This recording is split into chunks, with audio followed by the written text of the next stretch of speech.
Hey, everybody, and welcome to the 17th episode of Trippin' with Theobold. And I'm your gracious host, Andre Theobold. I go by AT, I go by Dre Theo, I go by Dre, Andre, and I probably have more nicknames yet to come. But nonetheless, welcome to the show.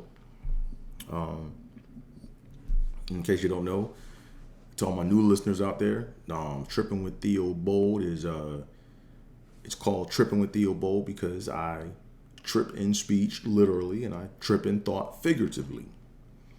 All right, I grew up with a speech impediment.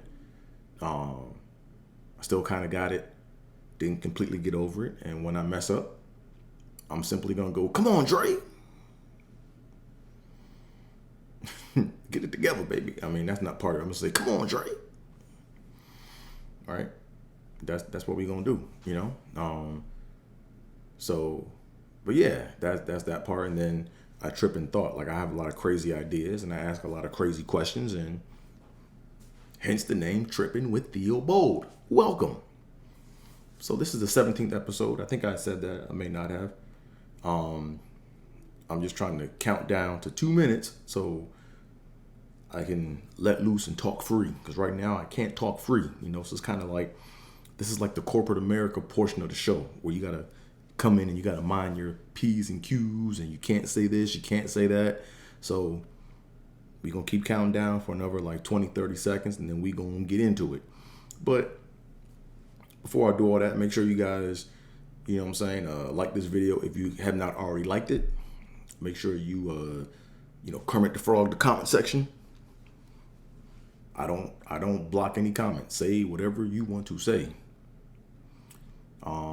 Make sure you tell a friend and tell a friend to tell a friend, and pull up, you know. So, what's up, motherfuckers? Now we are on. Now we on the real portion of the show because that little 2 minute part is the corporate America portion of the show, you know, where I guess they flag your video and, you know, they kind of like weed your stuff to the bottom, but whatever. Now we can talk free. Like I'm not trying to cuss on purpose. I just don't like having barriers to where I'm like, oh man, I can't do this. Oh, I can't do that. Oh, now it's like I'm more worried about what I can't do versus what I can do, right? So, anyways, quick recap. Like I said before, the show is called Tripping with Theo Bold because I trip in speech, literally. You know what I'm saying? Grew up with a speech impediment. And I haven't quite fully gotten over it, you know, but I've learned to work with it. And the second part, or the other tripping, is because I trip figuratively in thought. You know, I ask a lot of crazy questions, I got a lot of crazy ideas. So hence the name Tripping with Theo Bold. Okay, I think I said that already, but just in case I didn't, I wanted to make sure that I do so. So anyway, let's go ahead and start the show off with let's go ahead and plug some things. So first I want to plug if you remember last week I said I had a special thing I was going to plug and it came in the mail. So shout out to, let me make sure I get the company name right because I don't want to mess that name up. Spreadshirt, right? And Spreadshirt is basically a company where you can go and put your own print on something and then upload it and then they put it on a t-shirt or a hoodie or whatever. So this came in the mail. This is my grandma. Grandma served in World War II with the 688 Battalion. My grandma is, let me see if I can make sure I point her out. Yeah, my grandma is right here in the back. That's my grandma right there. Right? So, yeah, this is a dope hoodie. You know, this is a very famous picture. It's of the Black Women's Army Corps, the 688 Battalion. They were stationed overseas during World War II, and they did a lot of what they're known for is they backlogged a whole lot of mail. Like when they got there, they were like, I think I got to go back and do my research again and make sure I get the numbers right. But they were like, I think years behind, or half a year or a year behind in like backlog mail. And they went in there and they were working 24-hour shifts, you know what I'm saying? Putting together, packages that may have gotten destroyed or whatever, and getting them back out to the soldiers or whatever. So, dope story. Proud that my grandma was a part of that, you know what I'm saying? If you haven't heard of the 6888, I advise you to go Google them, look them up, because they're going to be talked about in the next coming years, up and coming. So, yeah, so I got my hoodie from Spreadshirt. So I think the logo is, I think the print or whatever, or the image is kind of small, and it's a little small, but it's because I think I messed up. So my thought process behind this was, I was afraid that if I go too far to the edge, I didn't want it to wrap around like my chest. Like, you know what I'm saying? Like a lot of times when the print is too big, you have to print within a certain window. So I tried to do that, and I thought I did, but still came out a little small. So I think another measuring point might be to try to make it match like the hoodie. See the little hoodie part right here? I think maybe I should have had the image stretched out to that point maybe. But it's still dope. I'm still wearing it. I got more ideas to commemorate the 6888 and my grandma. So I'm going to do more business with,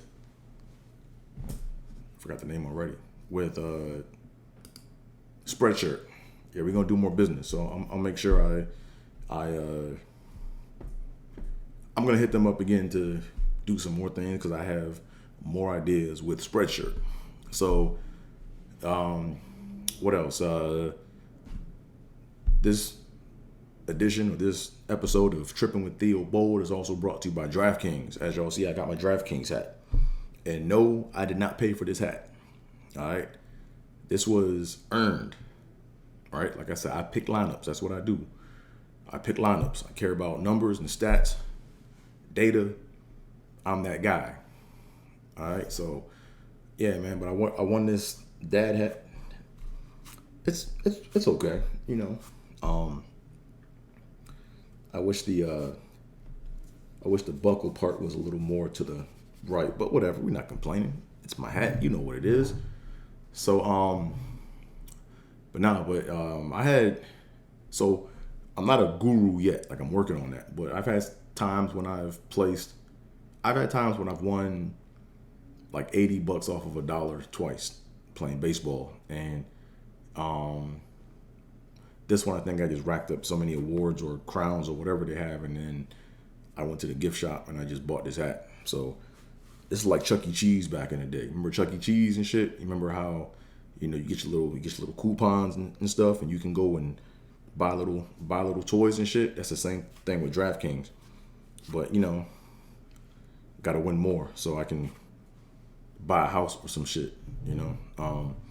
But anyways, what else we got going on, man? So that does it for the intro part of the show. I just wanted to kind of plug a few things here and there. So now let's go ahead and get on to the Say What portion of the show, where we talk about everything speech impediment related. All right. So I had this thought last week, and like I started laughing when I started thinking about it. So I said, you know what, that would be a pretty good thing to add to the show, or to add within the subtopic of the show. So one thing that I dealt with growing up with the speech impediment is remedies. There was either homemade remedies, there was doctor remedies, dentist remedies, online gadget remedies. They had all types of remedies, right? And I'm here to tell you that none of them shits work. All right, but I went through maybe like at least 16 of them, and I had a lot of hope. Like, I was like, oh, this could set me free. I was like, yo, this could be it. Oh wow! And I would go and I would invest in these little gimmicks and these little remedies, and these shit don't work. You know what I'm saying? So So I'm not gonna do all 16 remedies in this episode, but I'm gonna do one every week, kind of like how I do my comedy bumps. You know what I mean? So let me actually go ahead and change that because, yeah, just want to make sure I keep my notes right. Little bit of notes, I gotta make sure I stay on track. But anyways, but now I had I would say like one remedy I had was besides a tape recorder, but I talked about that enough, but we gonna talk about that again later. But let's talk. But I had my mom got me hooked on phonics, thinking that was gonna help me talk better. Hooked on phonics, and bless her heart, man. She was trying to help me out, man. But I kind of knew that shit wasn't gonna work. So hooked on phonics back in the day, it was like it came in this like baby box. When I say baby box, I mean like you remember boxes as a kid when they were like real cushiony, and they were like white, and it had that little airtight cover joint where you close it and makes that sound. That's what hooked on phonics came in, right? And I'm sitting up here reading words on cards. I'm shuffling the cards, reading them. Like I know how to read, Like hooked on phonics was for people who were not aware of certain sounds or who didn't understand like certain sounds or certain combination of words. It was like it wasn't that they couldn't say the words, it was more of they just had no understanding as to what those two words. It's like when you learn how to read one letter at a time, and then you start grouping words together. Well, phonics are kind of like, you guys know what phonics are, but basically it's like when you have like one or two words that make a sound, and you use those words to sound words out, And then as you get better when you read, you start reading one word at a time, and then you read groups of words at a time, then you read half a line at a time, That's the progression of reading, right? But I knew all the sounds. My shit was when I was in class, if I was called on to read, or if I was talking publicly or talking to someone like one-on-one, like basically there would be a word or a sound that I couldn't make. Like I would know, like I know the sound I'm trying to make. Best like don't get it twisted. When I'm talking, I know, like when I'm talking now and when I was like, super stuttering back in the day, I knew what sound I wanted to make. It was just that whenever it came to that word, I would like get paranoid because I was like, yo, my motor shit ain't gonna work. Like it's just not gonna do it, So I'm sitting up here reading these hooked on phonics cards or whatever. I'll be up there shuffling them, reading them, and I'm like, it's easy.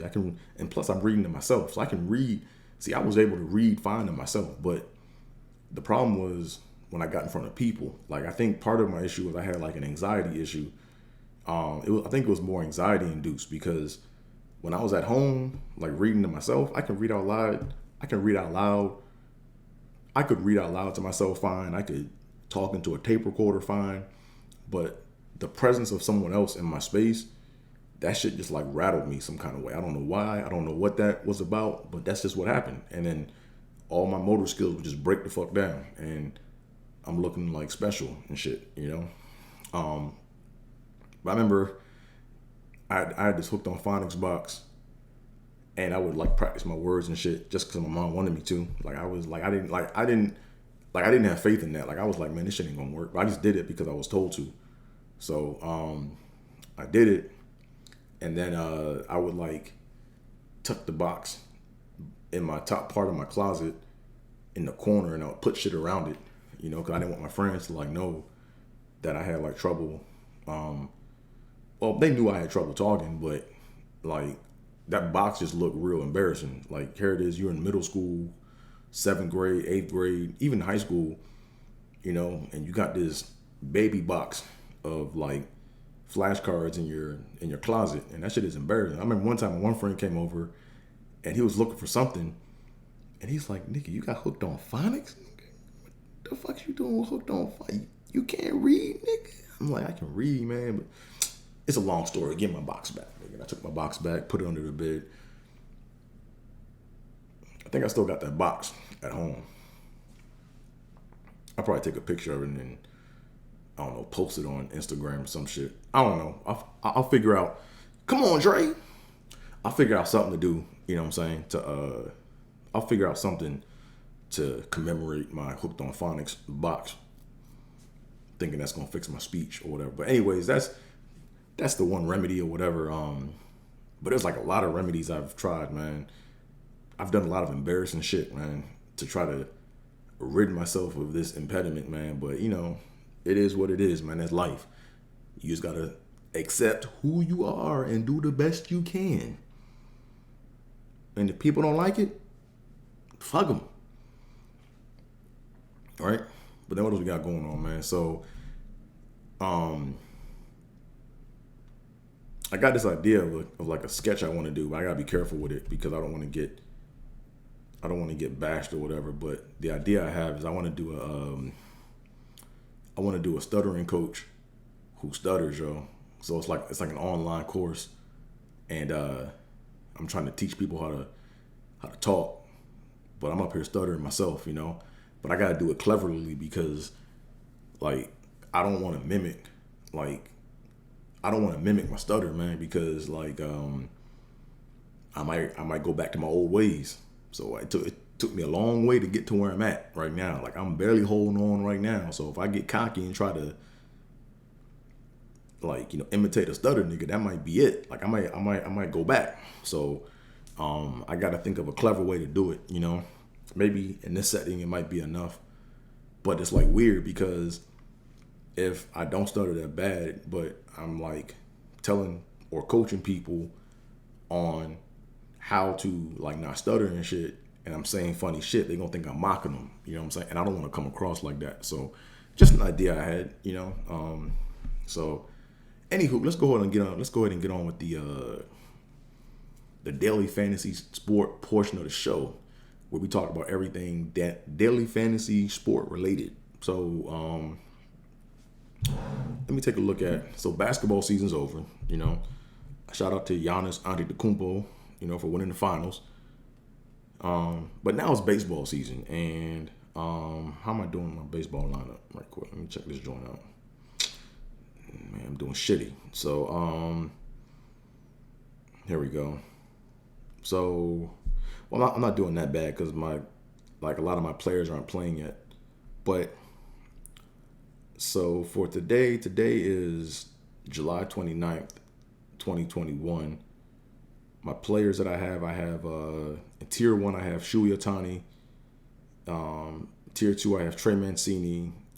Tier 3, I have Starling Marte. Tier 4, I got Cedric Mullins.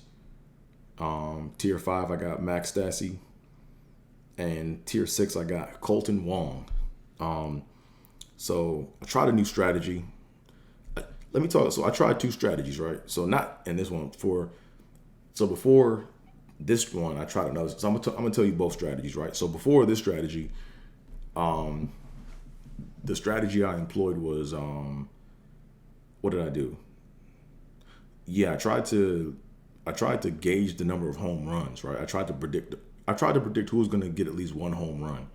And the stats are all there, you know, and you can kind of look at who's hitting home runs, how many home runs they hit on the season, you know. So I was kind of going through and looking for a pattern, not an exact pattern, but like a lot of these players are streaky, you know what I'm saying? So if, for example, if you see someone who hits like 4 home runs in a row, and then they go quiet for like 8 games or whatever, and they hit a home run after those games of being quiet,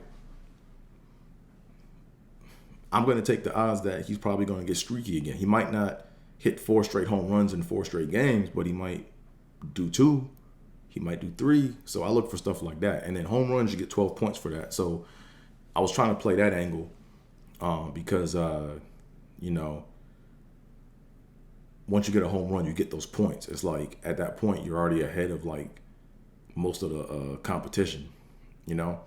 So that didn't work. I got like 2 people that hit like multiple home runs, but there were some people that just hit nothing. And that's what I learned about baseball, is that through playing DraftKings, I learned that a lot of players score points differently, right? A lot of players are effective in different ways, right? Like you can have someone that, come on, Dre. Like you can have some players that don't put up a lot of points every game, but they're consistent with the number of points that they put up, and they might have a spike here and there, right? Then you got some players that just sit around and don't do anything, and they'll have a monster game like every 10 games, or like every couple of weeks they'll have a monster game, right? So, and that's we all know that, you know what I'm saying? So, and this leads us into my second strategy, right? Because my second strategy that I used was, what I did was is I said, okay, I'm not going to try to chase home runs. I'm going to try to chase, activity. So what I looked at was, I looked at hits and runs, like, because you get points for a hit and you get points for scoring a run, right? So I wanted to pick players that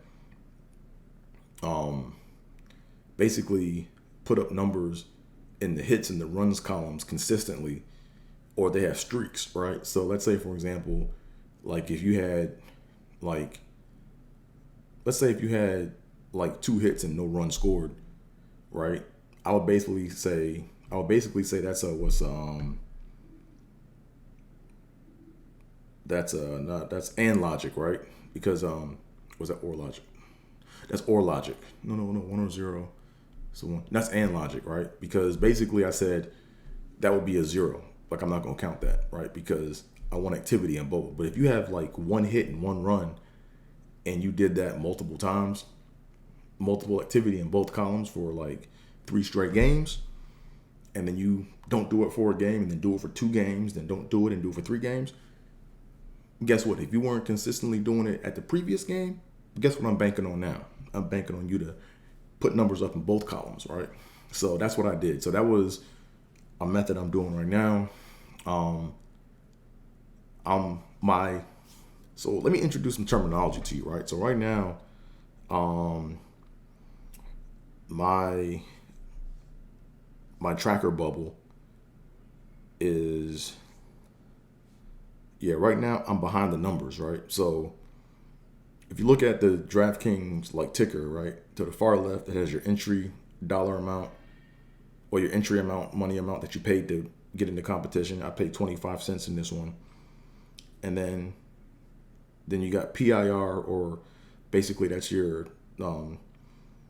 player inning remaining, or number of innings remaining. So I have 42 innings between all my players. And then I have fantasy points that I've earned or accrued. And then you have winning, or the amount of money that you're actually winning.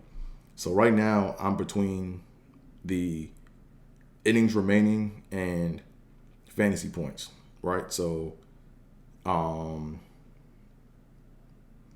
really it's like, so when I say I'm behind the numbers, that means that I'm not winning any money, but I'm not telling you how bad I'm doing, right? But if I'm ahead of the numbers, that means, or I can just say I'm in the black, right? I'm not in the black. So it is what it is. I have a lot of innings left, and who knows? Some of my players might go off, they might not.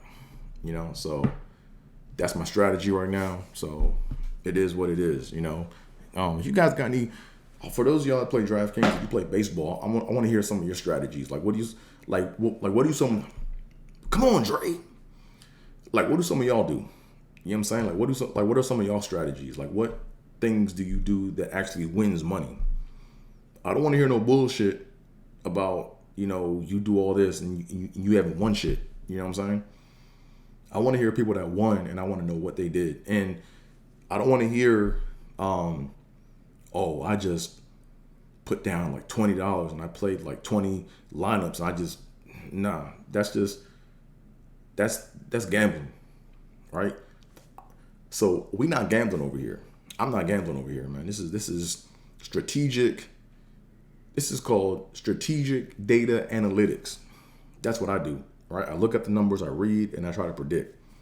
So one lineup, what strategy do you use? I want to hear about it. All right. So what else we got going on? Get some more of this water. I'm getting a little dehydrated up in here. Yeah,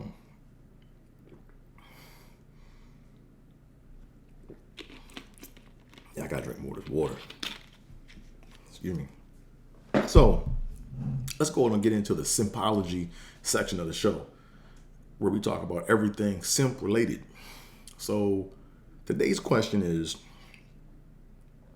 does marriage turn dudes into simps? Uh-oh. Uh-oh. Did this question strike a nerve? I hope not. But we're gonna talk about it anyway. Fuck it. So my answer, so the question is, does marriage turn dudes into simps? And I think my answer is it depends. Right? It depends on a few things. It depends on if the dude cares about money, number one, and it depends on if he makes equal to or greater than the amount of money that his spouse makes. All right, so those are the two things, right? To me, I think if you care about money, and if you care about money, and if you make equal to or greater than the amount of money that your spouse makes, then I think, yeah, marriage will turn you into a simp. Now, if you don't care about money, I think all that kind of goes. I think if you don't care about money, then I think that that you are less prone to simp in marriage, but you can still do it, right? So let me explain how marriage can turn dudes into simps, right? So a lot of dudes that I know of, I know like maybe like one or two, but a lot of dudes don't look up the marriage laws when it comes to getting married, right? Like no one ever thought about, yo, why are the marriage laws different from state to state? Like if we're one nation under a groove, why can't we all just live by the same rules, right? So, hint, hint. A lot of dudes don't. A lot of dudes like just don't. They just think that love will work itself out, right? They fall for the bullshit, you know. They don't read between the dotted lines. They don't look at what can go wrong. They just say, I'm with this chick, I'm head over heels for her, or I don't want to lose her. So I gotta get on one knee. I gotta put this rock on her finger, and I gotta hope for the best, you know. So, I don't know about y'all, man, but to me, I look at marriage laws like gun laws, like this, like because gun laws change from state to state, right? And if you don't know what you're doing from state to state, and you don't know how that affects you, you setting yourself up. I'm not saying don't do it. I'm not saying I'm against it. I'm just saying know what you're getting yourself into.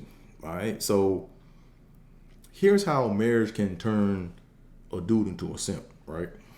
So if a dude basically is about his bread and is about his money, and he makes the same amount of money as his wife or more, what happens is, as the marriage starts to, and this is just my conjecture, right? But as the marriage starts to unfold and the honeymoon phase is out the window, you know, the dude kind of comes to his senses and is like, yo, why did I really get married? Like, can I even stay with this chick?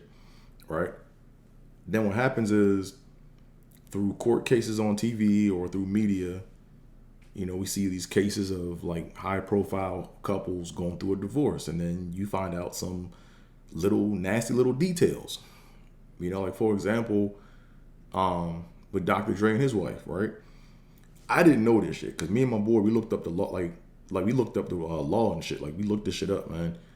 Or it's not even the law. We just looked up this one caveat or this one thing that we didn't even know. But I did not know that if a dude pays child support or alimony to a chick, that he also has to pay the taxes on that amount of money. I did not know that. I was like, yo, that's fucked up. Because the first thing I thought about was, hey, if a chick is receiving alimony or child support, that counts as taxable income. But Now for her, it doesn't because the taxes were already paid by the dude. So little things like that, like people don't even think about that. Like, you know what I'm saying? People don't think about those little things like that. So that to me is like wild, you know. But back to the marriage law, gun law thing, right? It's like when you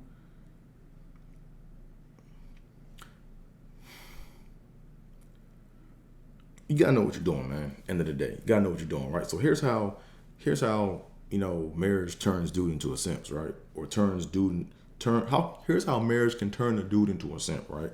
So if a dude cares about his money, there's a high profile case on TV where two famous couples or a famous couple gets a divorce, and then there's some little technical financial detail that comes out. Now all of a sudden, the chick is like, "Oh, I got that kind of power. Oh, I didn't know I could do that. You know what? I'm not happy anymore. I don't think I'm as happy as I can be." Right now they start playing into the hands of the system. You know, so now the dude is in a situation where he has to keep his wife happy. He has to do everything he can to keep his wife happy, so she won't leave and mess up his financial situation. So in other words, he's going to do everything he can do to keep his wife happy at that point. And it's not because he wants her to be happy for him. He wants her to be happy because of his financial well-being as well. Right? So that's where dudes start, like, you know, like they're too afraid to be themselves with a chick because they know that if for whatever reason, even if he's logically right and she feels the way she feels emotionally, she got the power at that point, you know? And dudes will start doing all kinds of, like, they'll start doing extra just to try to save their marriage, you know? So that's one instance in a way where, or one sub genre or group of how, that's one sub idea of how a dude can turn into a simp via his marriage. You know what I'm saying? Now, if you don't care about money, or if you are on top of the law and you're like 5 steps ahead of your wife, you good. Like you can walk freely. You know what I'm saying? And when I say freely, I don't mean disrespectfully. I mean you can walk as a man, right? Like you can stand on a rock or you can beat a rock and nobody can like knock you off of your square. Right? That's the crux of simping, right? When you simp, basically what happens is, see, simping and cooning are like correlated because they both deal with fear. You know what I'm saying? It's like you want to be in a better situation than what you're already in, but you kind of been checkmated. You know what I'm saying? So because you've been checkmated, now you try to shift your vantage point to where things benefit you, even though you're not in your own character. You know what I'm saying? That's the crux of simping. Is like I said, it's fear. You know what I mean? So I know I probably ruffled some feathers or whatever, and you know, I guess muddied the waters a little bit. But I mean, I'm just thinking outside the box. Like I said, I'm tripping right now. I'm tripping in thought. I'm challenging y'all. If y'all disagree with me, Kermit the Frog the comment section. Even if you don't agree, Kermit the Frog the comment section. I want to hear y'all thoughts on this. You know, because if you think about it, like I'm not even gonna say this because this video is gonna go out, and I know a couple of married people, and I'm not trying to get no married people in trouble.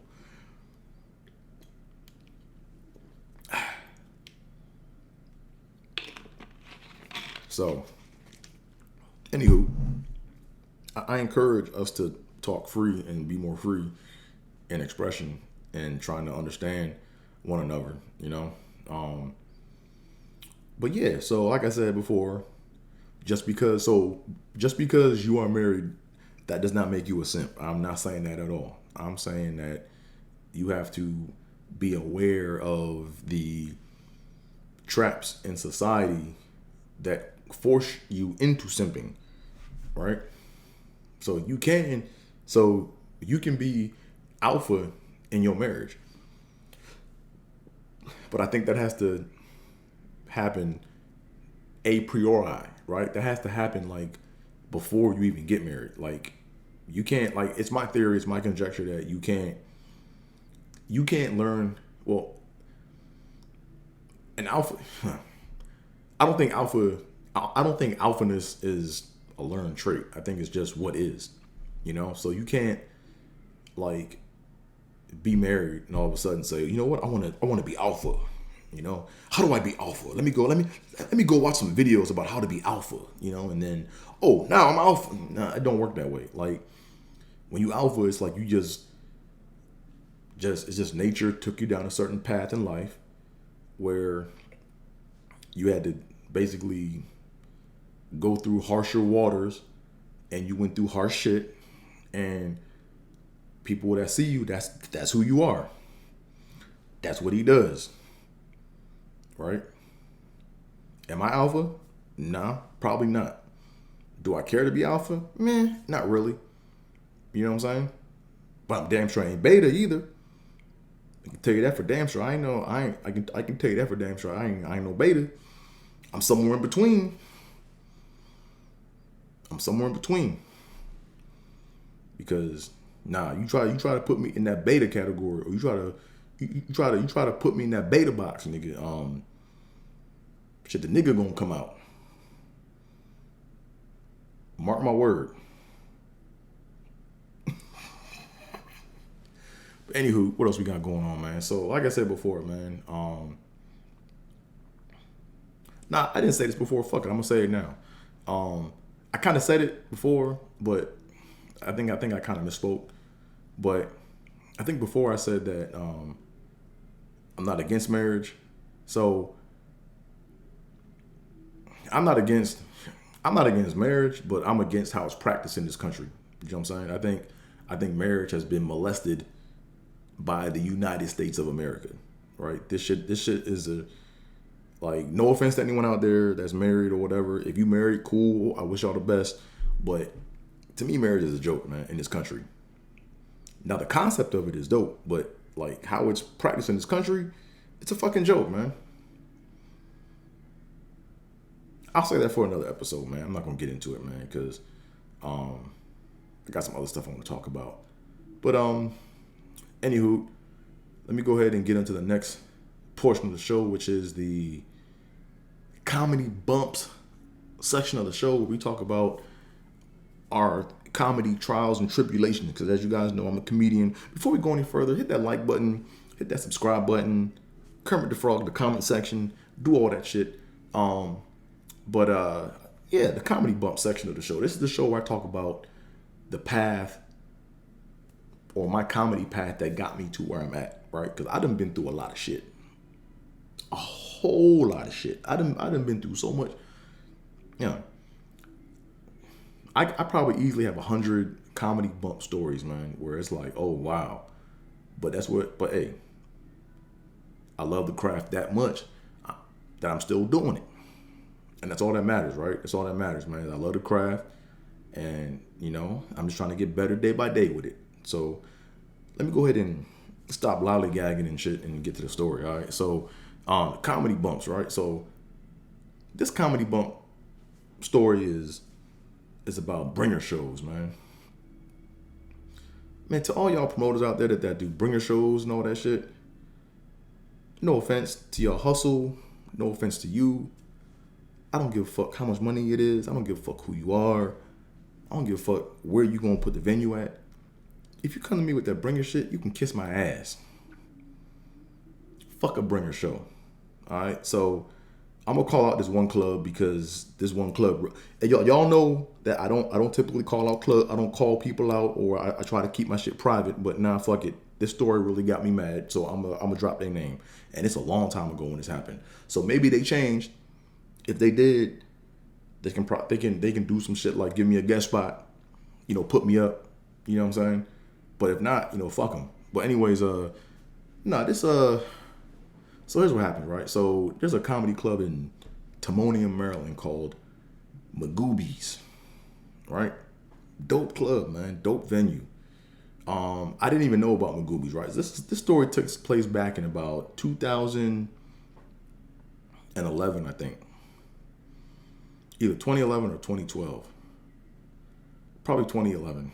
So, I was at the time I was living in Iowa, and I was like, hey, I want to just anywhere I go, I want to get up, right? So if I go on vacation, I'm looking for open mic spots to where I can get up to work out material and like network with other comics and stuff, right? So I go on to this like Facebook group in like Maryland, DC area, or whatever, and I find out about this like one spot, and I'm just trying to like Google spots or whatever, so I can like put my work out there and see if I can't get up, right? So I submit my video and to this one guy, whatever, and I'm like, hey, I'm like, hey, look, I grew up in the area, but I started doing comedy in Iowa. I'm trying to like work on my craft while I'm at home over the holidays. Here's my tape. If you can get me up, cool. If not, I understand. So the guy saw my tape, the guy saw my video, got back to me and was like, yo, man. He's like, yo, you're funny, man.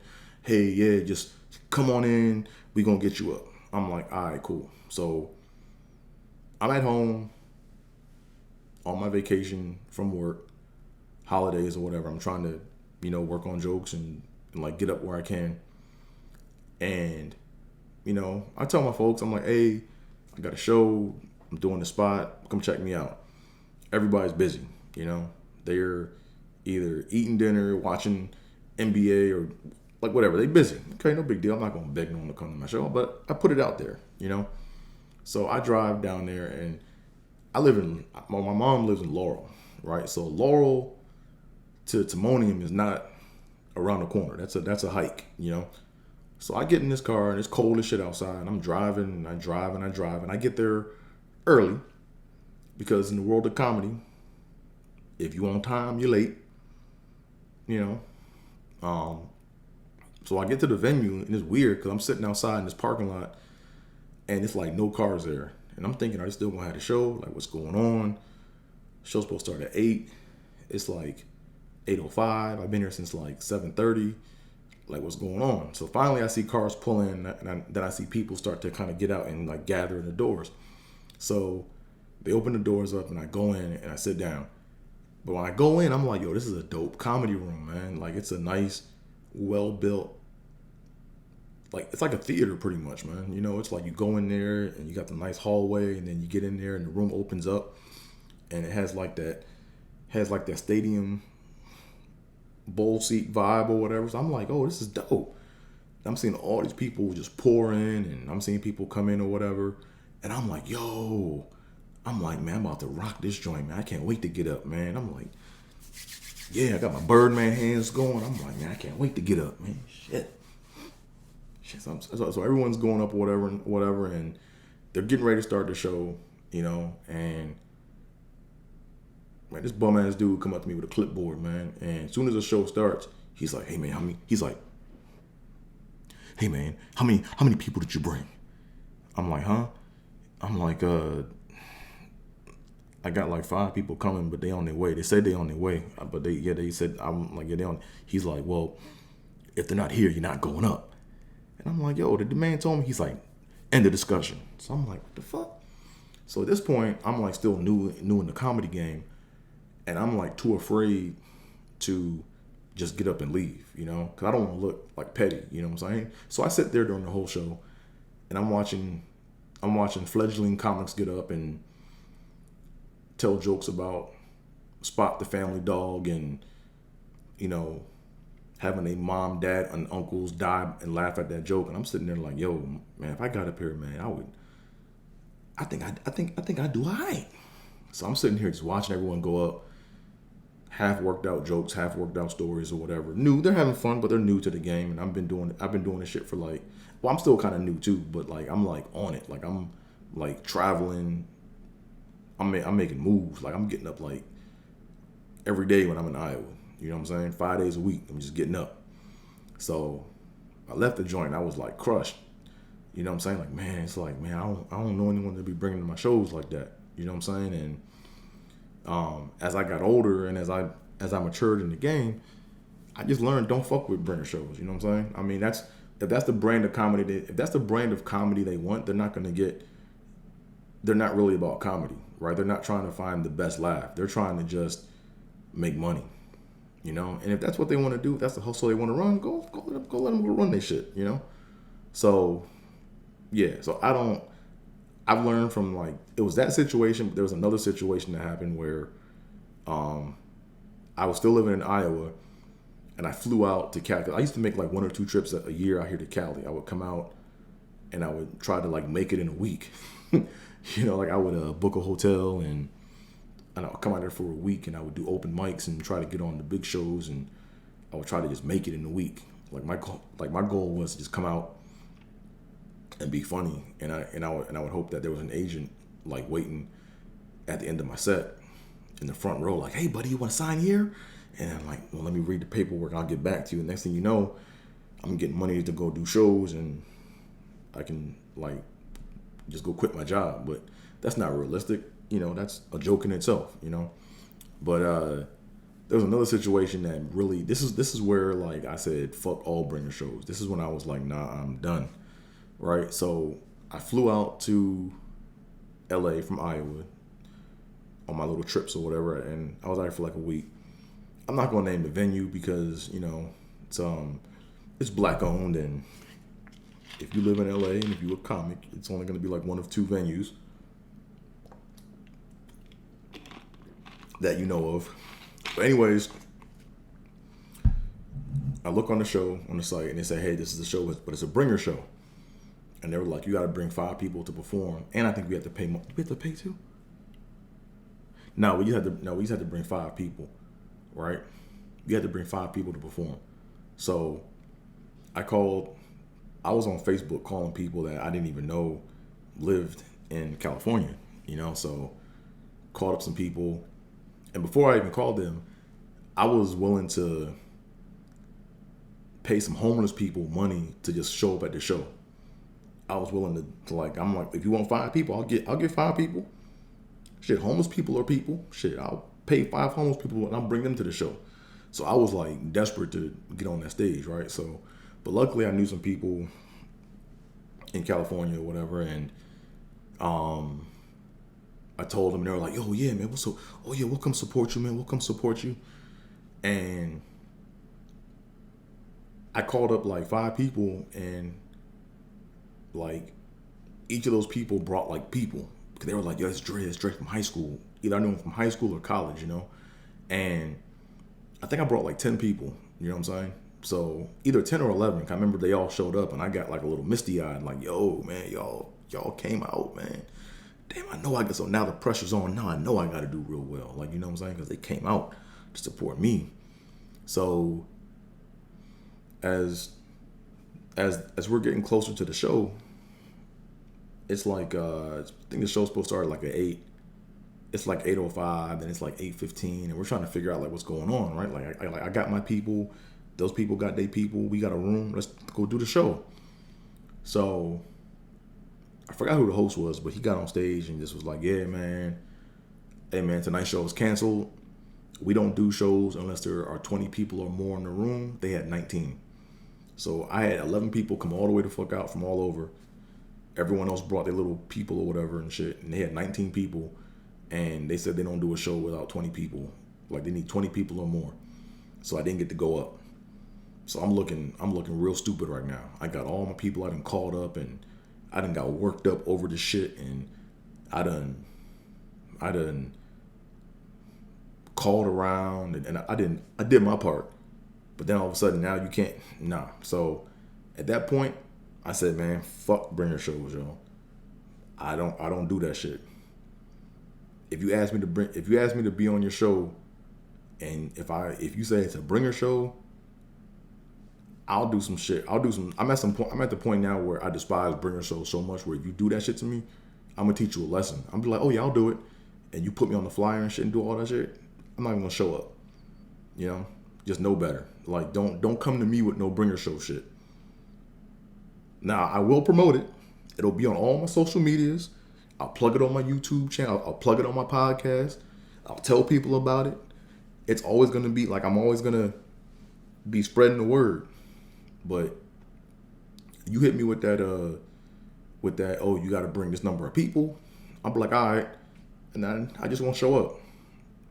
Fuck it. Like I despise bringer shows that much. So I just don't fuck with them. If I see a show or if something's being advertised as a bringer show, I just delete that shit. I don't even waste my time. And it's getting to the point where if I see a promoter that associates himself with a bringer show, anything else he promotes, I might not even fuck with that, yo. I might not. I mean, that's how bad it is. Like, that's how bad I despise bringer shows, yo. Cause look, like if a DJ comes to DJ at a party, right? He can just bring his equipment and spin, and if nobody shows up, they still pay the DJ. You know what I mean? There's still a party. It's a venue of opportunity. So if that's the case, how come you can't treat comics the same way? Like DJs bring a talent, comics bring a talent. You know what I'm saying? It's like, to me, the bringer show paradigm shits on comedians, yo, and I just don't respect it. I would never run a show like that. I would, even like, if I promote a show, it's my job to put butts in seats, or to put people that I think whose name would sell seats. But I'm not gonna go to the comic and be like, yo, you gotta bring 5 people, man. That's whole shit. I ain't got time for that. So yeah, so that console, yeah. So I already, that little, so when you're in the game of comedy, like, you learn little things and little nooks and little crannies, man, and things. You learn what you do fuck with, and you learn what you don't fuck with. I don't fuck with bringer shows, man. Like when niggas try to book shows and like, hey man, I got a show. Do you hate me? Like, hey man, you want to be on my show? I'm like, all right, cool. He's like, man, can you bring 5 people? I'd be like, nah, I can't bring 5 people. I'll tell him straight up, nah, I can't bring 5 people. Sorry, find somebody else. Oh no. I'm like, nah, man, just find somebody else. I'm good. Trust me. Nope. I got some Netflix to watch. I ain't got time for that shit. Anywho, this concludes our show. I hate to end on like a negative note. Like, I felt like I ended kind of like mad, but sometimes, you gotta end how you gotta end. And I'm just telling the truth, you know what I'm saying? And sometimes the truth hurt. So yeah, with that being said, man, thanks again for tuning in to the 17th episode of Trippin with Theobold. Make sure you like the comment section. I said like the comment. That don't make no sense. Like the comment section. Make sure you like this video. Make sure you subscribe. Tell a friend. You know what I'm saying? I think last week I was at 37 subs. And I think that was like, I think I may have like hinted or like gave a nod to Nate Odoms, right? Because Nate Odoms was a cornerback for the Buffalo Bills who won number 37. So I had Nate Odoms' number of subs last week. Today I got Mark Kelso number of subs, which is 38. Mark Kelso was a safety for the Buffalo Bills. He was a dude with the double helmet, like with the extra helmet that he played with and shit. So, yeah, but thanks again for tuning in. Thanks for listening. Like I said, if you like this video, make sure you like it. Subscribe, tell a friend, tell a friend, and tell a friend. Kermit the Frog, the comment section. And don't forget to follow me, man. AT is where it's at on all forms of social media. Follow me. And I'm out of here. Peace.